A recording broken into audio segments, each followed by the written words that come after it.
Hello everyone, good morning. मैं देवव्रत और आज बेटा हम आपको बीएससी सेकेंड ईयर केमिस्ट्री का अपना 40वां लेक्चर पढ़ाने जा रहे हैं।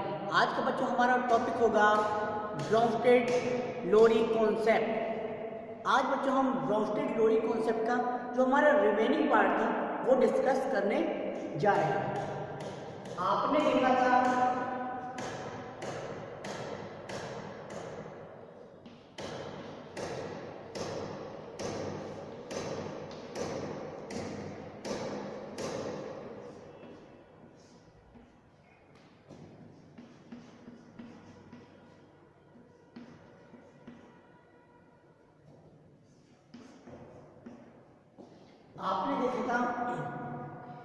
यहाँ पर एक प्रोटॉन डोनेट करता है और दूसरा एक्सेप्ट करता है। जो डोनेट करता है वो कहलाता है बेटा एसिड और जो एक्सेप्ट करता है वो कहलाता है बेस।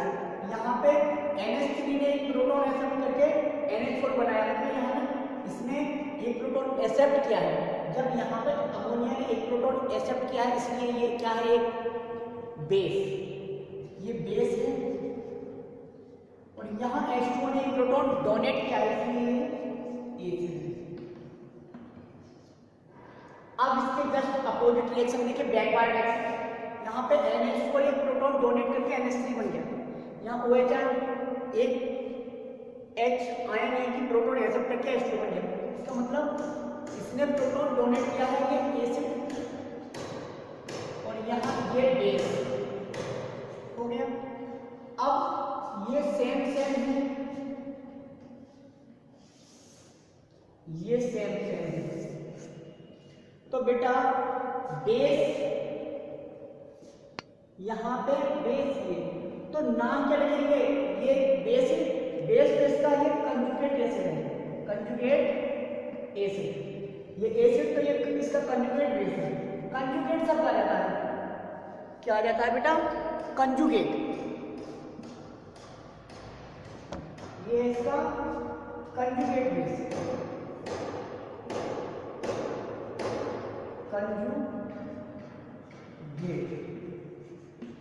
Conjugate base. तो अब हम देखते हैं कि कंजुगेट एसिड और कंजुगेट बेस क्या होते हैं। तो अब यहाँ पे हमें क्या बेटा पूरी थ्योरी डिस्कस कर ली थी, बस यही पार्ट बचा था कंजुगेट एसिड और कंजुगेट बेस का। देखिए conjugate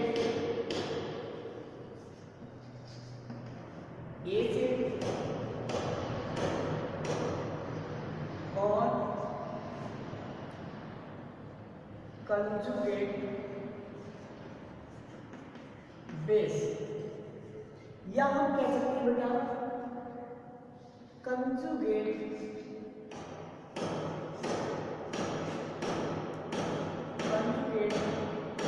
acid base, acid base pair. Hindi में बात करते हैं, हिंदी क्या होती है, कंजुगेट का मतलब होता है बेटा संयुग्मी। तो यहाँ पे संयुग्मी अम्ल या संयुग्मी क्षार, और ये लिखा है संयुग्मी अम्ल क्षार युग्म, क्या होते हैं। तो आप बताइए बेटा, ये एसिड है, ये प्रोटॉन डोनेट करके क्या बन गया,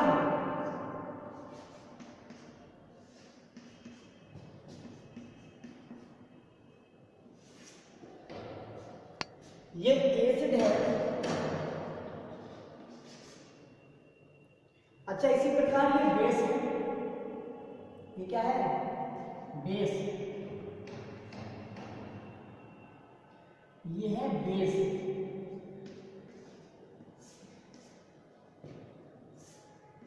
ये एक प्रोटॉन एक्सेप्ट करके, ये एक प्रोटॉन एक्सेप्ट करके क्या बन गया, ये एसिड है क्योंकि इसने प्रोटॉन डोनेट किया है, ये बेस है क्योंकि इसने प्रोटॉन एक्सेप्ट किया है। तो बेटा प्रोटॉन डोनेट करने के बाद, किसी एसिड का प्रोटॉन डोनेट होने के बाद जो रिमेनिंग स्पीशीज बचती है उसे उसका क्या कहते हैं, कंजुगेट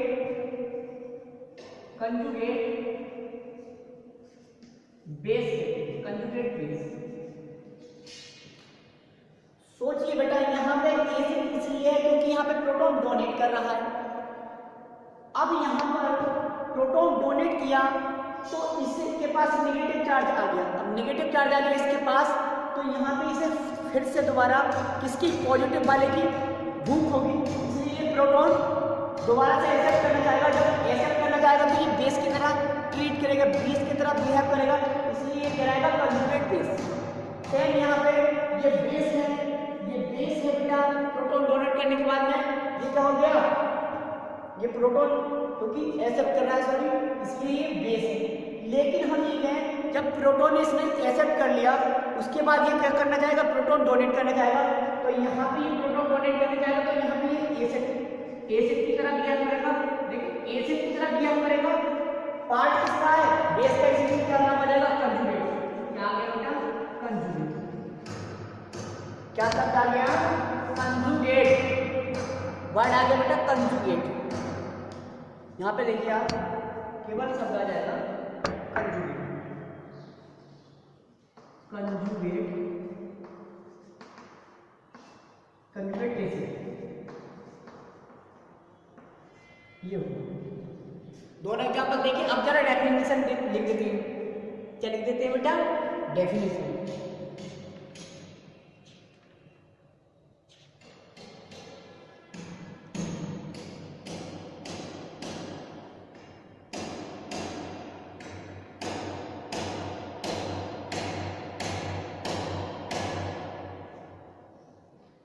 तो लिखेंगे, क्या लिखेंगे बेटा,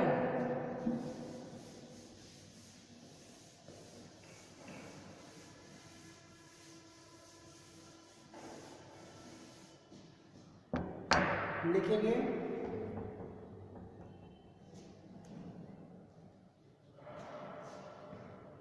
जब कोई एसिड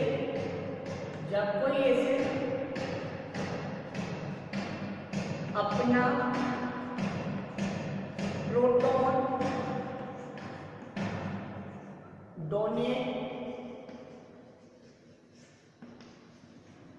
कर देता है, जब कोई प्रोटॉन अपना जब कोई एसिड अपना प्रोटॉन डोनेट कर देता है तब क्या होता है बेटा, उसका रिमेनिंग पार्ट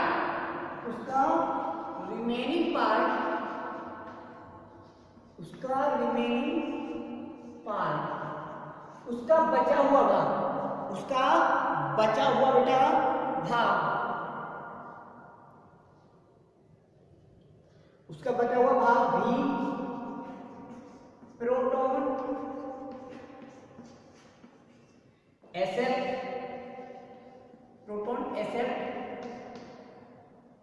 करने की टेंडेंसी बेटा,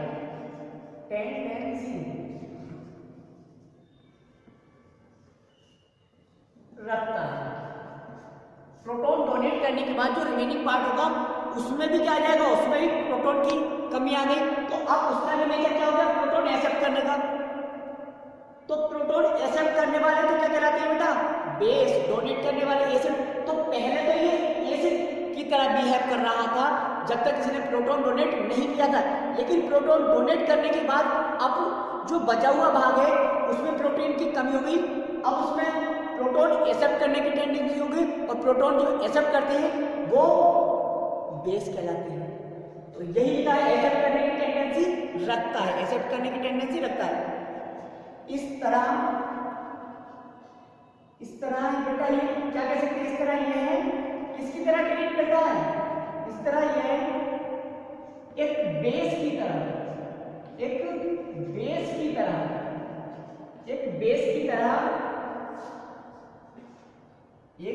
तरह बेटा क्या करता है, ट्रीट करता है, बेस की तरह ट्रीट करता है, छाल की तरह व्यवहार करता है। अब हम लिख सकते हैं क्या लिख सकते हैं बेटा? पदार्थ के, इस प्रकार पदार्थ के ऐसे पेयर, ऐसे युग्म जिनमें केवल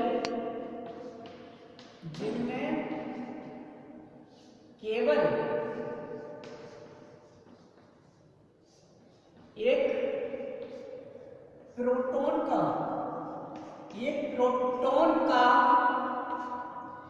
ऐसे पदार्थ या पदार्थ के ऐसे पेयर, पदार्थ के बेटे ऐसे पेयर जिनमें केवल एक प्रोटॉन का ही डिफरेंस होता है, अंतर होता है।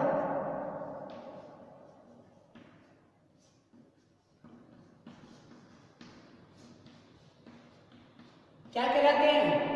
ऐसे पेयर कहलाते हैं एसिड बेस पेयर।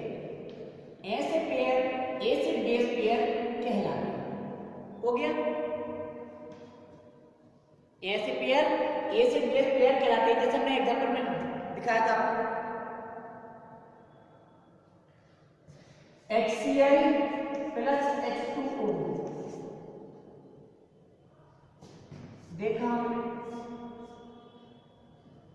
ये हो जाता है H3O positive plus Cl negative. यहां पर देखा HCl एक प्रोटॉन डोनेट कर रहा है, H2O ले रहा है, प्रोटॉन डोनेट कर रहा है इसलिए एसिड। यहां पे बोतल प्रोटॉन ऐसा करके H3O पॉजिटिव बना रहा है इसलिए बेस। अब देखा आपने यहां पर HCl, यहां पर केवल Cl, तो अंतर किसका? केवल एक प्रोटॉन का। तो मैंने कहा जिनमें केवल एक ही प्रोटॉन का अंतर हो, तो ये दोनों स्पीशीज एक दूसरे के एसिड बेस पेयर नहीं है। एसिड बेस पेयर है ना, यहाँ पे एसिड, यहाँ पे क्या कराया गया है? कंजुगेट बेस, इसीलिए मतलब कंजुगेट बेस। यहाँ पर भी देखो, यहाँ पर भी केवल एक प्रोटॉन का अंतर है, H2 है, यहाँ पे H3 है, यहाँ पे ऑक्सीजन है, यहाँ पे ऑक्सीजन है, तो केवल एक प्रोटॉन का ही अंतर है। इसका मतलब ये भी एसिड बेस पेयर है। अब ये बेस है तो ये क्या कहलाएगा? कंजुगेट। ये कंजुगेट बेस है, ये कहलाएगा कंजुगेट बेस।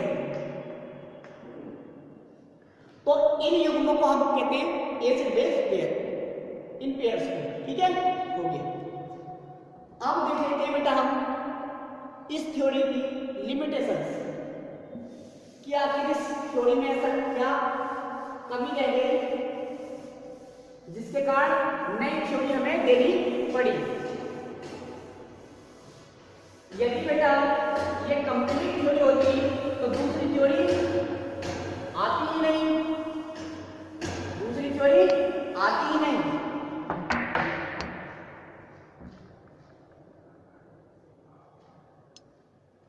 ठीक है बेटा, अब देखते हैं जरा हेडिंग है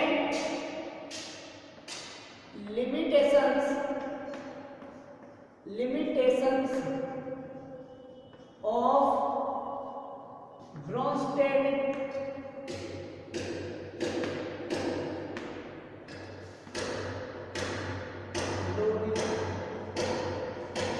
concept।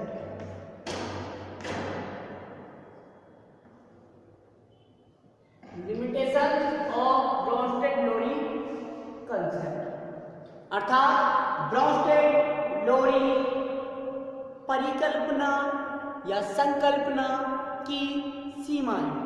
इस थ्योरी की क्या क्या लिमिटेशंस हैं वो देखते हैं। पहली लिमिटेशंस क्या है? ठीक है बेटा, पहले ही लिमिटेशंस इसकी क्या है?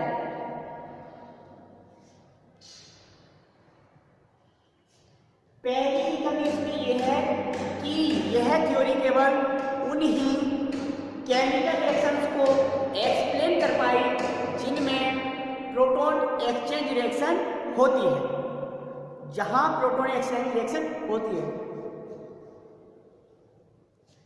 क्योंकि this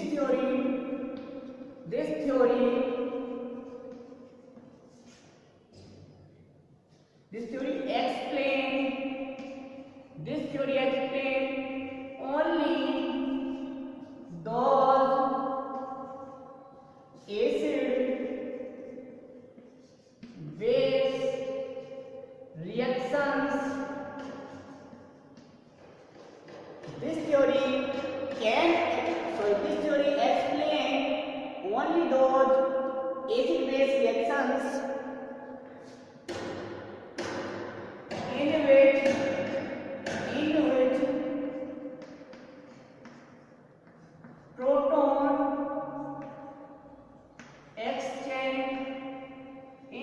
proton exchange take place। अर्थात बेटा इस थ्योरी के अनुसार केवल हम उन्हीं अम्ल क्षार अभिक्रियाओं को समझ सकते हैं या समझा सकते हैं जिनमें प्रोटॉन का एक्सचेंज होता है। जिन केमिकल रिएक्शंस में या जिन एसिड बेस रिएक्शंस में एक्सचेंज ऑफ प्रोटॉन नहीं होता है उन रिएक्शंस को ये थ्योरी एक्सप्लेन नहीं करती है। ठीक है, अब दूसरी लिमिटेशंस देख लेते हैं बेटा। इसकी दूसरी लिमिटेशंस क्या है? देखिए बेटा यहां पर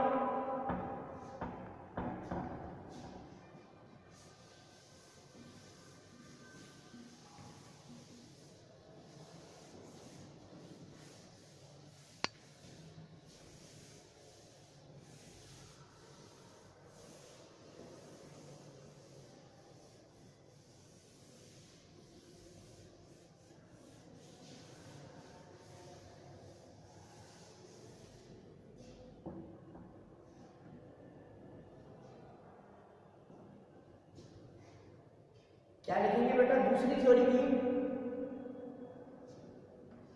दूसरी लिमिटेशन, दूसरी कमी थी।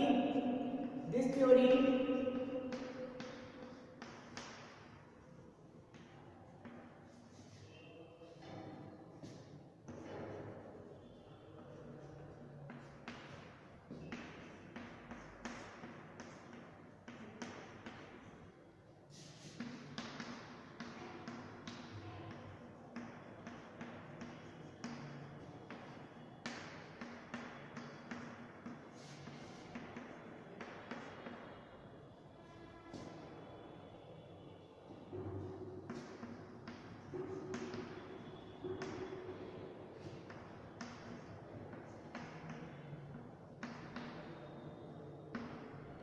ये थ्योरी बेटा उन अम्लों या हम कह सकते थे और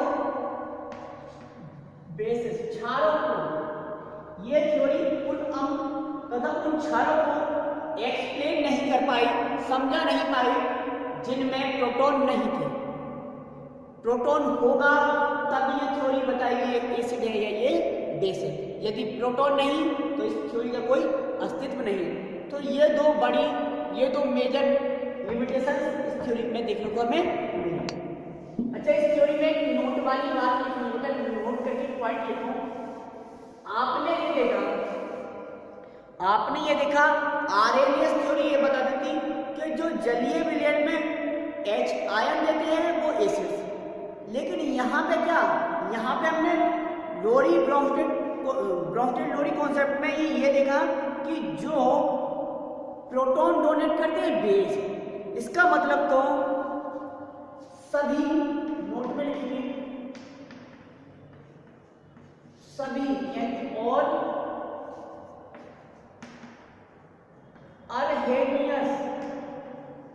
arrhenius acids are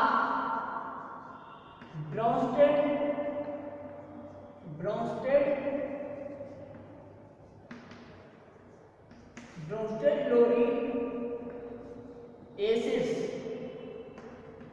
but not vice versa, मतलब क्या हुआ? मतलब ये हुआ बेटा सभी आर्हेनियस अम्ल जो हैं वो लोरी ब्रोंस्टेड या ब्रोंस्टेड लोरी अम्ल ही होते हैं या होंगे, लेकिन सभी ब्रोंस्टेड लोरी अम्ल आर्हेनियस अम्ल होंगे, यह बात सत्य नहीं है। इस बात का मतलब ये है। तो अब हमने बेटा अपनी सेकेंड थ्योरी या सेकंड कॉन्सेप्ट एसिड बेस के रेस्पेक्ट में पढ़ लिया, अर्थात हमने Brønsted Lodi concept complete discuss कर लिया है। अब हम अपनी तीसरी थ्योरी या तीसरा कॉन्सेप्ट पढ़ने जा रहे हैं। हमारा तीसरा कॉन्सेप्ट होगा, तीसरी थ्योरी होगी बेटा लुईस। तीसरा कॉन्सेप्ट है हमारा लुईस कॉन्सेप्ट। क्या है बेटा? Lewis concept. ये हमारा एसिड बेस के रेस्पेक्ट में तीसरा कॉन्सेप्ट है, तीसरी थ्योरी लुईस कॉन्सेप्ट। इस थ्योरी को पढ़ते हैं बेटा।